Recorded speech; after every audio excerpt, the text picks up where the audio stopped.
प्रॉब्लेम्सचा एवढा मोठा डोंगर बघून तू जागेवरच थबकलायस ना? सुरुवात कुठून करू आणि कसं निस्तरू हे सगळं, हेच डोकं काम करत नाहीये ना. एकाच वेळी 10 गोष्टींचा विचार करतोयस.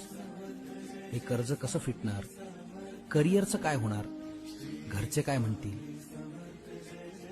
या ओव्हर थिंकिंगनं तुला पॅरालाइज केलंय. एका वेळी फक्त एकच प्रॉब्लेम हाताळ.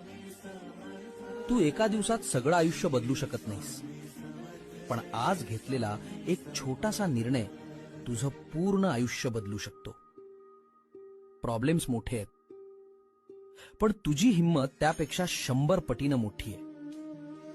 आज फक्त एक छोटंसं काम पूर्ण कर. एक पाऊल पुढे टाक. सुरुवात कर. भिवू नकोस. मी तुझ्या पाठीशी आहे.